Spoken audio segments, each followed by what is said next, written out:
tuning in, hitting the play button, and listening to this. I'm Sal Berry. Along with me is Tim Parish, and we are doing this as yet untitled podcast. Instead of spending 3 years coming up with a name for it, we figured we would just do it.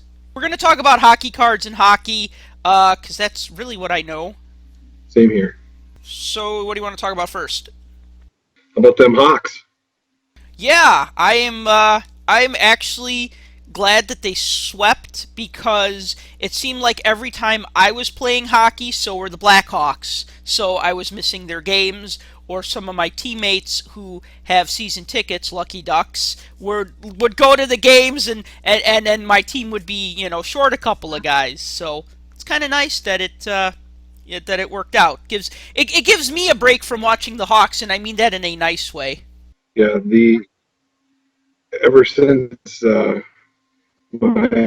boys, the Penguins, got wasted, I haven't been watching much because I've been a little busy, but the Hawks are always on everywhere you go, everything you look at, everything you see around here, so I have no choice but to pay attention. But I was thoroughly impressed with the way they were able to manhandle the Wild. It's funny because when people ask me about the Blackhawks, the one thing I've noticed about them, it seems like they're not really interested in playing unless things are difficult for them. It's like when their backs are to the wall, then it's like they destroy the other team. But during the season, friends of mine would come up to me and they'd be like, "How could the Blackhawks lose, 1-0 or 2-1 to this dorky team?" And I'd say, they just weren't up. It wasn't like they weren't up to the challenge. They just weren't. It just seemed like they weren't up for it. It seems that when they really have a tough team to play against, or when they really kind of put themselves in a bad spot, then it's like they come back and that's when they play their best hockey. That's the difference between a good team and a great team. As much as I'd like to say it, the Penguins are a good team. They have elite players, but they want to find that gelling of all of those players together. Crosby and Malkin have been playing together for a long time, but they don't have that connection that Kane and Taves have. And having Kane out of the lineup for as long as they did, and for him to come back and just not miss a step, it looked like he never missed a game. That's the way he's been playing. He played throughout that entire series.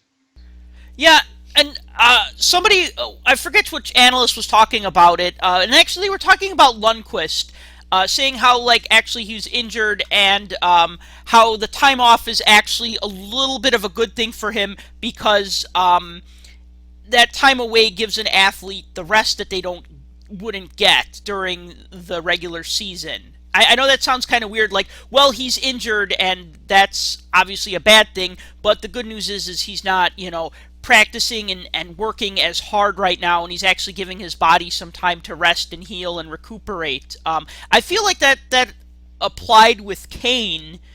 Like you said, he just stepped right in and did fine. Yeah, it really looked like he didn't miss a beat. So you want to talk about the new O-P? I keep wanting to call it O-Pee-Chee Premier, but it's O-Pee-Chee Platinum. Sure. Or actually, first let me just give a quick rundown. O-Pee-Chee Platinum came out a couple weeks ago. It's like $20 for a blaster box of 5. It's blaster box of 6. It's like $4 a pack.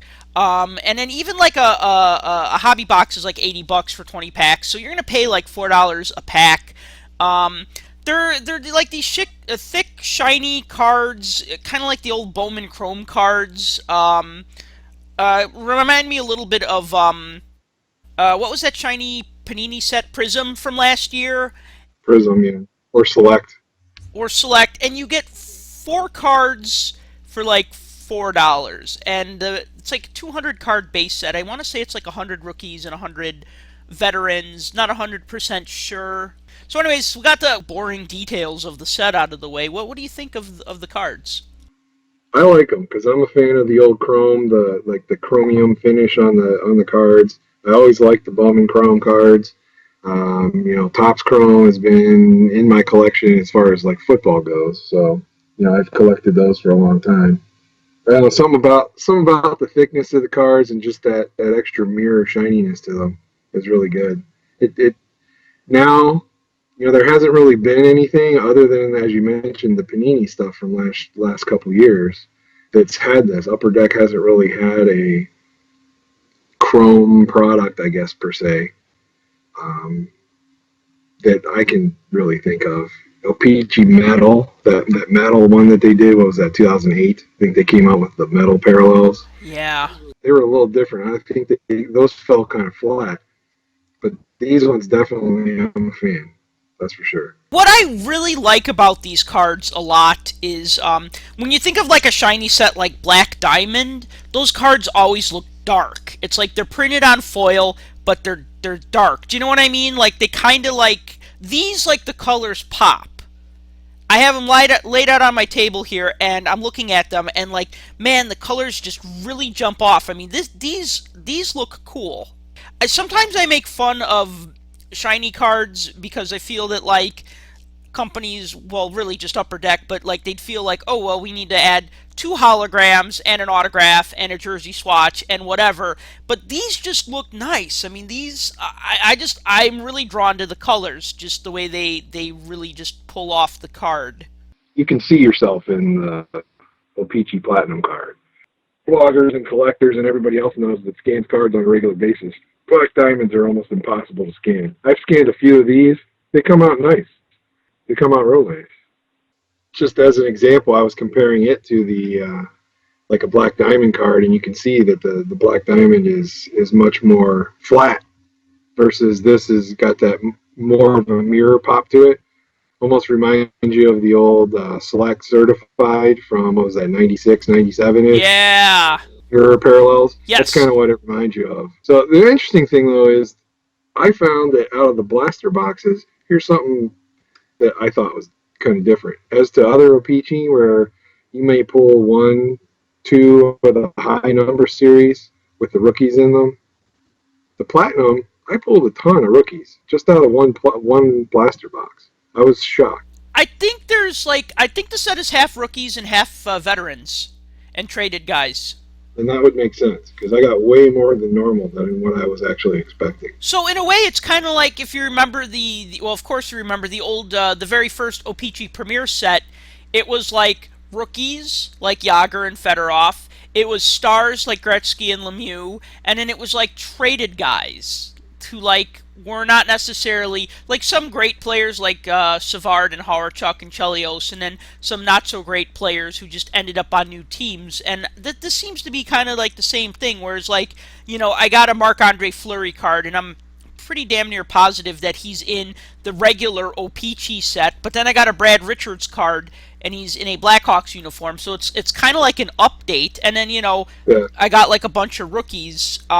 So I like that. This kind of like it kind of in a way it's like an addendum to the standard O-Pee-Chee set, but it's not like, I think one of the problems with traded sets is that because they don't have the stars, they just have the rookie and traded guys. So, most rookies don't pan out, and most traded guys are like journeymen, right?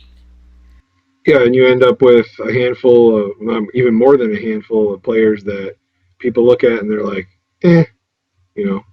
or they end up being guys that may have played 1-2 games for the team, and even the fans of the team don't even know who they are.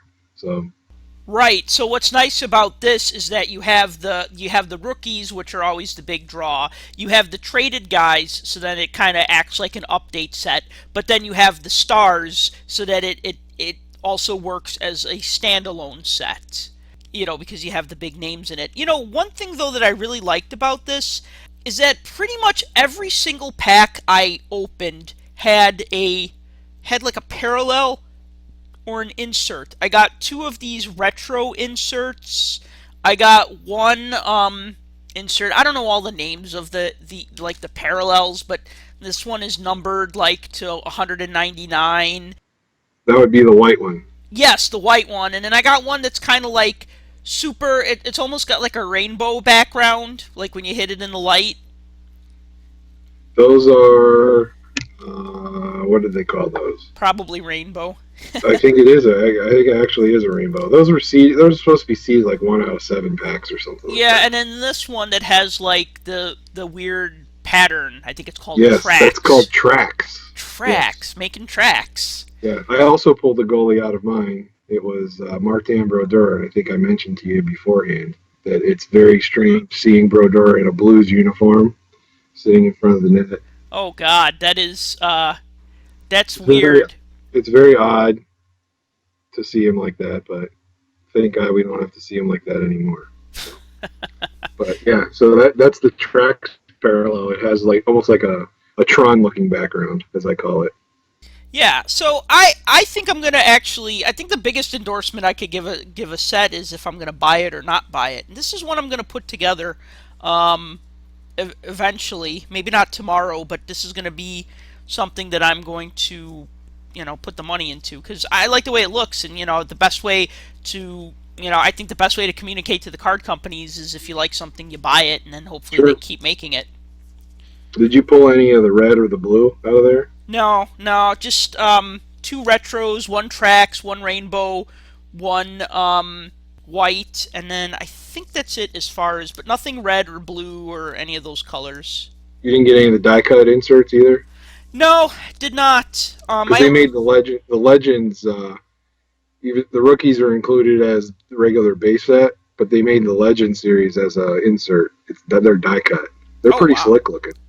I didn't get any, but I've seen them. So And I'll say this: at like $4 a pack, you're looking like at $1 a card, and I think that like at $1, like of course I don't want to pay $1 a card. I wish they weren't that much. I don't think they need to be this much, but then again, I don't work in the trading card industry, so I don't know what the production costs are. But a lot less than $1 per card, I can tell you that. well, yeah, and that's the thing. Like I always feel like I always felt like hockey cards have been like the past 10 years. Hockey card prices I thought have always been pretty inflated because there's been almost no competition except for the few years with Panini, and that didn't Sure. really do anything. Like that didn't really Well, like the thing that used to always irritate me was like a pack of Upper Deck baseball, say like 2009. I think I did this comparison in 2009. Pack of hockey cards, $3, 8 cards. Pack of baseball cards, $3, 15 cards.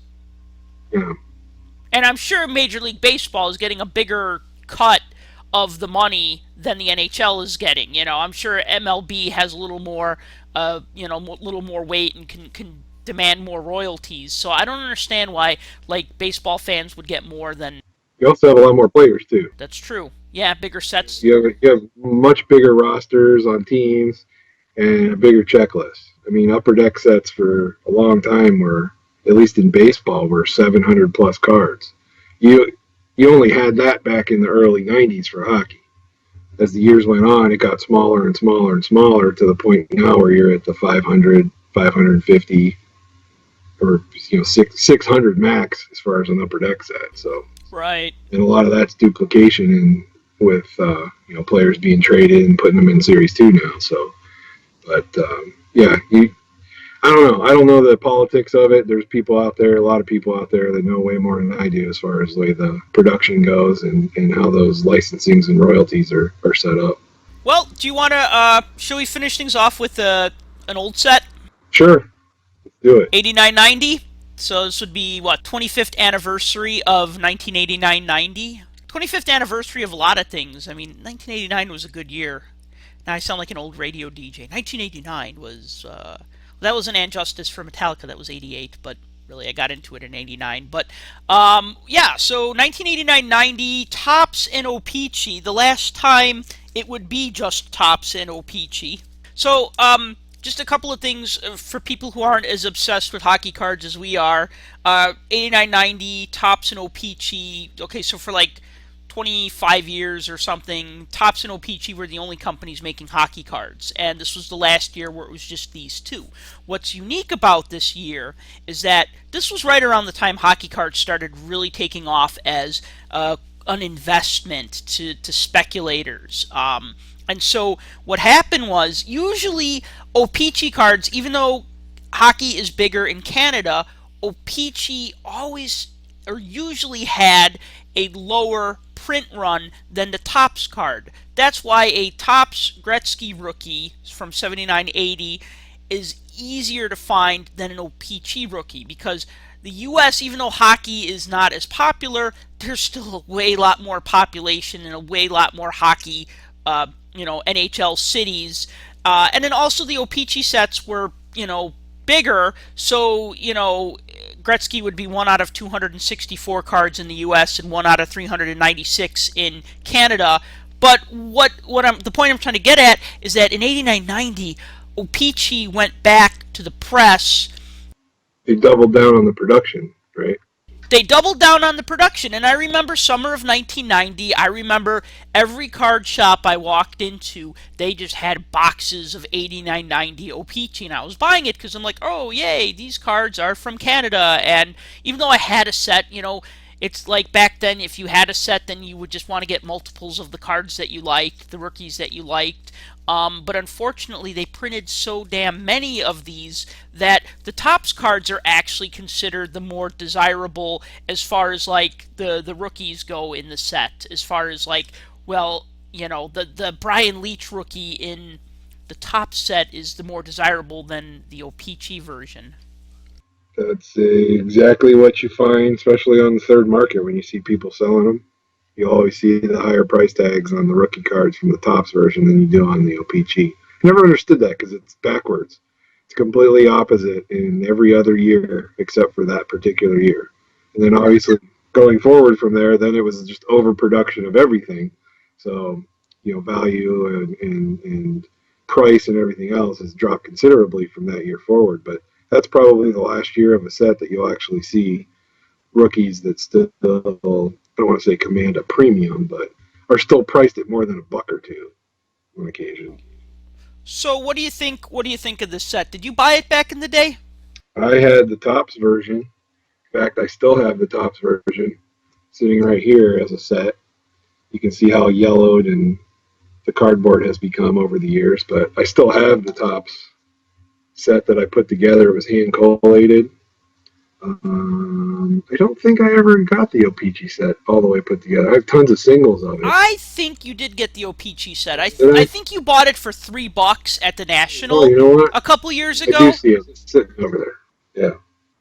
Tim and I were at a card show a couple years ago. I think it was a National, and this guy just had tons of 89-90 O-Pee-Chee cards. Like he had complete sets of them. They were stacked. They were in like nice, neat stacks with shrink wrap around them, I think.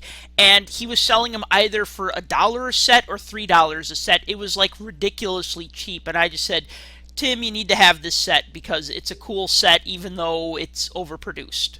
Yeah, I mean that's always one of the sets that it's a good set, you know, as far as what's in there, as far as the rookie cards that you're going to pull of people. You got Joe Sakic in there, you got Brian Leach in there, you got the first cards of like Theo Fleury in there, you've got Trevor Linden in there. I mean, you've got all these guys that are Hall of Famers slash potential Hall of Famers coming out of that set. It's a great set, except for the fact that it was overproduced, and it's one of those victims, one of those great sets that fell victim to that era of cards. And I think it's a good value. Anybody that can find it out there, you're probably only going to pay a few bucks for a full set, and it's definitely worth having. And I mean, even though the top set is allegedly worth more on the secondary market, I say just go for the O-Pee-Chee set because one, you get more cards, and then also you get more cards, 330 cards instead of 198 cards.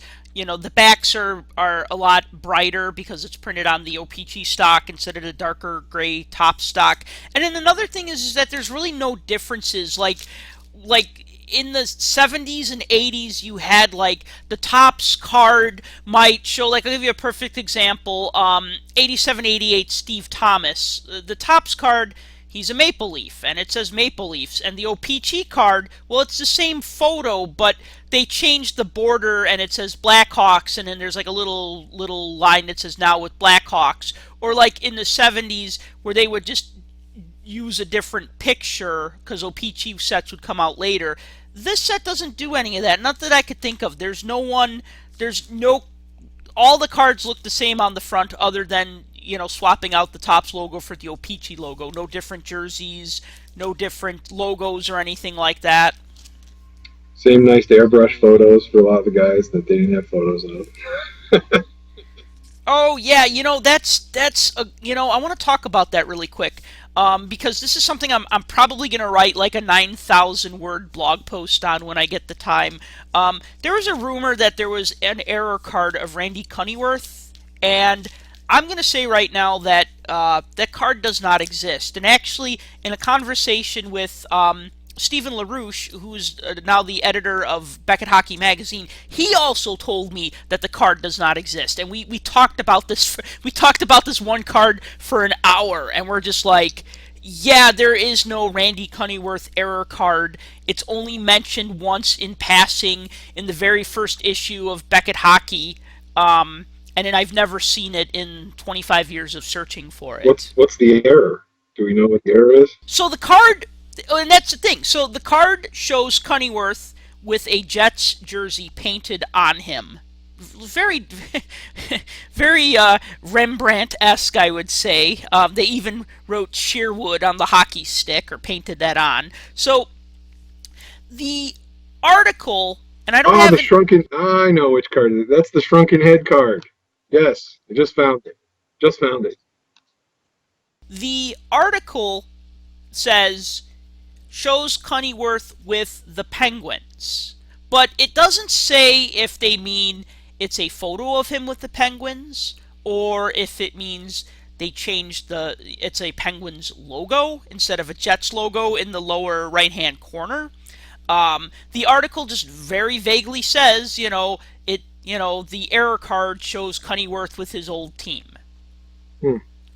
Now, the thing is that all of these guys who have these wonderfully awful airbrushed cards, like I'm just looking real quick, Tony McKegney and Pat Verbeek and what do we got here? Andrew McBain. A lot of these guys, what's common about them is they were all traded around the same time, and that was around the draft day. The thing is that Topps and O-Pee-Chee, if they were going to airbrush a card, they would usually do it if they had enough lead time to do it. I think that if a photo of Cunneyworth showing him as a Penguin already went to press, they would have just let it go. They would have just been like, oh well, or they would have added that now with Winnipeg, line at the bottom of the card or something. Right. So I don't think they would paint the card and then use the wrong logo on it. You're right. I definitely agree with that. That was when you brought that up. I couldn't remember which card it was, but yeah, I always called that the shrunken head card because anytime you got it, it always looked like he had this gigantic body and this little tiny head. Yeah, one thing that drew me to the 89-90 set, one thing I'd like to say is that was the first time I went and I bought an entire box of cards and then just put together the set on my own. Because the previous year set, I bought that as a set in 87-88. By the time I collected hockey cards, 87-88 cards were already like $1, $1.50 a pack. So I couldn't put that one together as quickly. But 89-90, I just remember walking into the card shop and just spending $18 and buying an entire box and putting it together. And that's just one thing I really enjoyed. It was just like I told myself, I'm going to just buy a box, and not only will I get the set, I'll have extras to trade, I'll have hopefully all of the stickers, because remember the top set had the 33 stickers? Right. And then, and then I'd also get 4 box bottom cards. So that was a win. That's one thing I remember. And the other thing is that I like the fact that the borders weren't white. They had that blue at the top at the bottom, and then they kind of looked like they had ice on the sides. Yeah. This is also the first set that I ever bought packs of. Prior to this, I was pretty much a baseball only guy. This was the first hockey set that I actually found in stores, readily available, and was able to purchase packs. And I remember the very first pack that I opened had card number 1 in the very first pack, and that was it. And card number 1 was who? That would be Super Mario. Yes. Mr. Lemieux right there. Yeah. I believe he was card number 1 in the 88-89 set also. Yeah. And, obviously growing up there, he he's your hometown hero. So that I was basically hooked at that point. I had other hockey cards, but they were ones I had obtained through trade and stuff like that. This was the first set that I ever bought with my own money, not as a set, but as packs. I never actually put together the set at the time, but eventually built it later on going forward once I picked up all the other missing pieces that I had, and other of my friends that collected decided they didn't want hockey cards. So Now, when you said that you bought this in stores, the Topps cards, did you find them in like grocery stores, or was it like a card shop? we had card shops, but most of the cards that I bought from packs came from either the pharmacy, the grocery store, or we had a store called Jamesway in the town, well, nearby town where we lived, which is kind of like a Kmart, something like that. So those are the places I buy it. Because I could not, like, for the life of me, when I discovered hockey, I could not find hockey cards anywhere except for a local card shop.